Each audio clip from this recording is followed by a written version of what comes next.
Agora a gente fala de um assunto que está gerando polêmica desde ontem, a reforma trabalhista. A proposta foi apresentada pelo governo na noite de quinta-feira, na noite de ontem, e provocou uma enorme repercussão. Em linhas gerais, esse texto estabelece que as convenções coletivas determinem como é que as horas de trabalho devem ser distribuídas ao longo da semana. O governo pretende também apresentar novos modelos de trabalho, além do atual, que é por jornada. Para entender um pouco mais sobre essa proposta de reforma, a gente vai receber aqui no estúdio o advogado trabalhista Sérgio Batalha. Bom dia, Sérgio, para você. Bom dia, obrigada Cília. pela participação.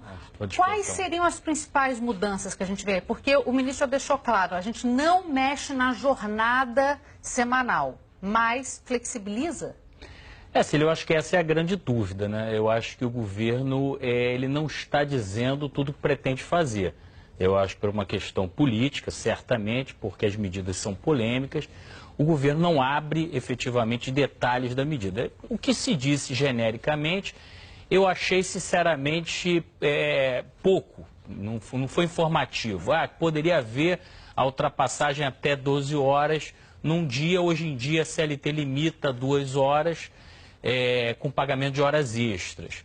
Na prática, já havia eventualmente a possibilidade do trabalho em 12 horas, em circunstâncias excepcionais, com pagamento de horas extras. Eu não vejo nisso uma grande mudança. Essa possibilidade da compensação de jornada dentro da semana também já há previsão de banco de horas. Então, me parece que o ministro não está dizendo tudo o que ele quer. Porque o que acontece? Há um clamor de uma parte do empresariado, e vamos ser objetivos, para a redução do direito trabalhista mesmo. Quer dizer, o que se quer efetivamente é cortar custo da mão de obra. É isso que uma parte do empresariado trabalhista, é o que parece, uma parte do governo pretende. Só que pelo problema político que isso cria, não se diz claramente o que se quer. Então se anuncia, vamos dizer assim, meias medidas ou intenções genéricas. Essa questão da livre negociação também é uma questão que ela existe, mas o que está se dizendo agora é que essa livre negociação vai poder suprimir alguns direitos previstos em lei. Sérgio, oi, queria te fazer uma pergunta também, porque os argumentos de quem defende uma mudança nas regras trabalhistas é que se elas forem menos exigentes, mais gente vai conseguir emprego. Na sua avaliação é isso mesmo? A flexibilização das regras pode diminuir de uma forma significativa o desemprego? Não, eu creio que não há nenhuma relação, porque o que cria emprego é a produção econômica. Você não vai contratar um empregado a mais no seu negócio só porque está um pouco mais barato. Normalmente, esse pequeno ganho marginal de mão de obra, ele vai para o lucro do empresário. Mas não há necessariamente uma criação de postos de trabalho. Nunca se viu essa relação em lugar algum.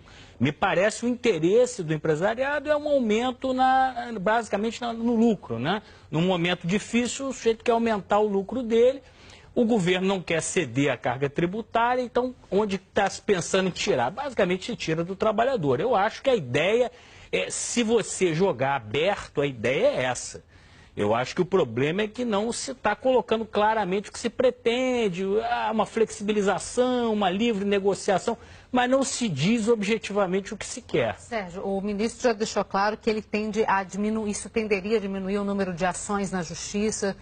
A gente tem uma CLT que é de 1940, da década de 40, portanto é uma CLT muito antiga, é uma CLT criticada pelos empresários exatamente por ser bastante paternalista, muito em função dos sindicatos nossos que não são tão atuantes e tão fortes como a gente vê em outras partes do mundo. Eu queria saber de você, se isso mudar, você acha que a gente pode ter sindicatos fortes o suficiente para tentar dar amparo ao trabalhador? Porque o ministro já deixou claro que isso vai ficar por conta de assembleias e da decisão da maioria em vez da decisão em cima da decisão legal, né? Você tocou num ponto muito interessante, a questão da livre negociação com a estrutura sindical de hoje. Realmente a nossa estrutura sindical, principalmente, ela remete ao período Vargas. E ela tem basicamente um equilíbrio que é o seguinte, o sindicato, ele não representa só os associados, ele representa todos os empregados da categoria. Então você tem distorções, por exemplo, de um sindicato com 200 ou 300 filiados, representando 100, 200 mil trabalhadores. Agora, na proposta, na formatação original da CLT, esse sindicato só podia negociar vantagens para o empregado. Então havia um certo equilíbrio nesse sistema. Agora, eu entendo que você não pode mexer numa perna só. Se você mantém esse sistema de representatividade de quem não é associado e permite que ele negocie qualquer direito, inclusive direito previsto em lei, eu acho que isso vai criar um desequilíbrio absurdo. Nos países que têm contrato coletivo, os sindicatos só representam os sindicalizados. E aí você força uma sindicalização em massa. Uma atuação do profissional. Isso que o governo está propondo, a meu ver, vai criar um desequilíbrio. Você pega um sindicato sem legitimidade e põe ele para negociar qualquer direito do trabalhador. Isso no Brasil de hoje seria uma catástrofe, porque o que se vê nos sindicatos, na maioria dos sindicatos, é uma representatividade muito pequena, em alguns casos até a transação de algumas coisas, até por vantagens pessoais. Então, mas, em linhas gerais, alguns pormenores já foram colocados até nos jornais, mas é muito detalhe para a gente entrar aqui. Mas, em linhas gerais, você acha que é fundamental uma reforma trabalhista? Olha, eu não acho fundamental e vou te explicar por quê. Na verdade, a CLT, ela é, de fato, da década de 40, ela sofreu várias mudanças, não resta bastante coisa da época original, mas muita coisa já foi modificada. E eu acho que qualquer reforma, ela tem que partir basicamente de um consenso social do que vai ser mudado. Eu acho que esse consenso não existe, eu acho que é um clamor de determinados setores do empresariado que não é acompanhado pelos trabalhadores. Então, você fazer uma reforma atendendo só um setor do empresariado, eu acho que você vai criar uma crise social no país. Então, eu acho que você poderia modificar a legislação brasileira, na verdade, ela é alinhada com a maioria dos países latino-americanos, com algumas diferenças. Tem também correspondência com legislação de vários países europeus, não é uma legislação extravagante. Ela, na época que foi criada, ela vinha alinhada basicamente com uma legislação social na América Latina e em vários países da Europa. Então, a possibilidade de modernização em alguns aspectos, com certeza.